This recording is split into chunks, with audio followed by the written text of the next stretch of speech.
An article published last month by a student newspaper in Massachusetts is making headlines of its own. In the piece, student journalists found that their school district was using prison laborers to reupholster auditorium seating in the high school and in the middle school. The Amherst Pelham Regional School District had signed a contract with the state's prison industries program known as MassCore. In the article, student journalists explained just how the contract came to be and how it was carried out. And they also posed the question, should public schools use prison labor? So Spencer Cliche wrote that article with his fellow reporters at The Graphic, and he joins me now to talk about it. It was a really well-written article. I, honest to God, did not know it was a student newspaper until I was told afterwards. And it's a fascinating topic. So here you have prisoners that are reupholstering the auditorium seats. They were a mess, according to the school district, and the school district got some extra money, and they figured this is the time to do it. What made you want to pursue this story?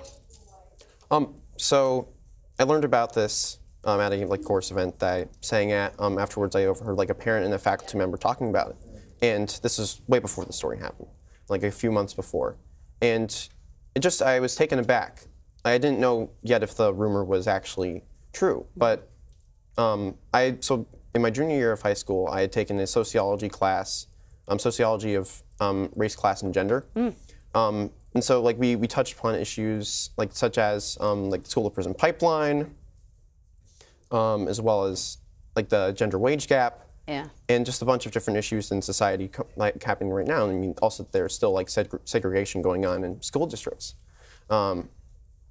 So I was just taken aback that our area is very progressive. We're the 5 colleges area with Hampshire, Mount Holyoke, Smith, UMass, and Amherst College. So I found it's a funny, it's just really surprising decision. Yeah. I hadn't learned specifically before the article as much about the issue, but I just was taken aback. Well, I learned a lot from reading your article. And I said to you earlier, I found myself sort of going back and forth about the benefits of this versus the liabilities and which one did one outweigh the other. Because here, from the school district's point of view, according to your article, hey, they don't have a lot of money. They need to get this work done. They had put it off for a very long time, and they were looking for basically the best offer. Right? And that's what they should do. They have to be responsible with taxpayer money. The prison company suggests that, hey, we're giving these prisoners an opportunity to learn a skill. And so that's good. But at the end of the day, they're getting paid next to nothing to do this work. And is that really fair? What was sort of the most interesting aspect of this to you? The most interesting aspect to me, so I found a statistic that about 70% of inmates actually want to learn a skill or a vocation or want to do something. So, I mean, just the aspect of the actual system that I found surprising is that, so you have people who they want to work, or they want to learn, they want to do something, because while you're an inmate, there's literally nothing happening. It's you're just sitting around all day. Right. There's, I mean, seemingly not as much rehabilitation as there's supposed to be. Mm-hmm.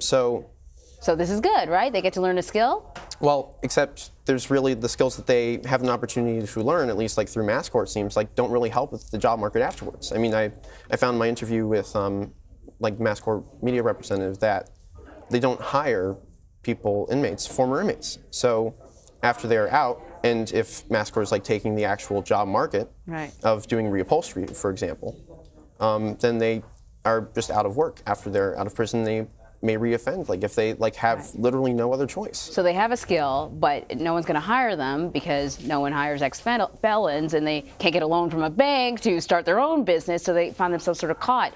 What are some of the other things that they end up learning with MassCore, other than upholstery? Well, there's upholstery. I believe there's also an optical.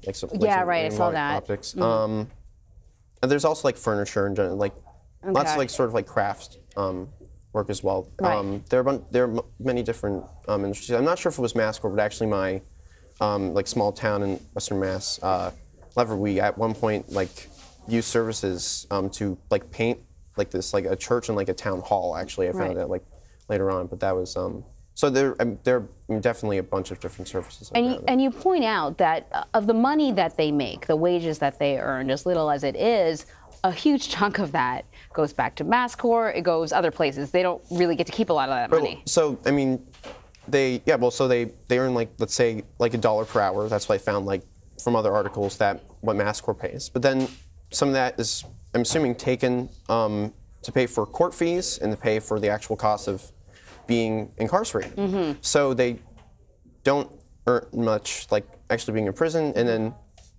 I mean, like, basically, like, every inmate, like, works, like, in prison. Like, they do some sort of job, like, whether it's, like, actually in the facility they're in. So laundry for the actual facility. Right. And it can take, like, weeks, let's say, like, for a female inmate to actually, like, be able to purchase something like a tampon, like, to actually have, like, basic hygienic, like, items.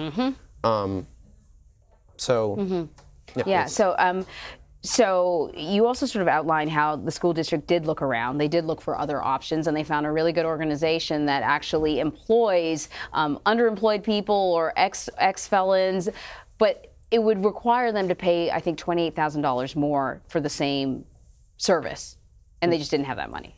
Right. Well, I find it kind of odd because Wellspring had been in talks with the school, I think, for at least a year. Wellspring's the organization. Wellspring, yes, that's the organization. And I mean, after interviewing them afterwards, like, they would have definitely, like, talked down the price if there was something. But by using Mass Corps, the school didn't actually have to go through the whole bidding process of local organizations, like, which probably would have taken more time to actually get everything together. So listen, what has been the reaction from your fellow students to this? Because I'm sure they didn't know prisoners were going to be redoing the upholstery on the chairs. They're just shocked. Yeah. I mean, also when I mentioned the faculty, so none of the teachers actually in the school knew about it. Pretty much, like, I brought it to my journalism teacher, and she didn't know. Like, she was shocked. I mean, our school is, like, a very, like, progressive, like, generally, like, very, like, social justice school, and, like, we've done lots of, like, protests and things. So it's everybody, I think, is just. And what about the school district? How's the school district responding? Well, so the day after the article was published, Superintendent Mike Morris, he sent out an email, like, to, like, people in the district, like, parents, that the school district would no longer, like, in the future, they wouldn't use Mass Corps services. Like, they would finish the job, but they wouldn't use their services in the future because of community, like, outcry, probably, or, like, they thought would be, like, the reaction from the community. But otherwise, I've had nobody literally from, like, the school committee who helped decide on, like, using the contract, or, like, Mike Morris, nobody's reached out to me specifically or, like, asked any questions or anything, which is kind of disappointing. Yeah, I can imagine. Well, I got to say, job well done. I think a lot of people are going to be asking questions now of their own school district and the work's being done if it's a sort of suspiciously cheap. Like I said, I didn't even realize it was a student newspaper. I think you probably have a brilliant career ahead of you, Spencer. Thank you so much. Thank you. I just want to say that without, like, the actual, like, the support and guidance from my teacher and from the UMass professors and my fellow students, like, this article wouldn't have been as good as it was. Like, this is, like, my first ever investigative piece, and their support was greatly appreciated. I'm sure it's going to be the first of many. Thank you. Coming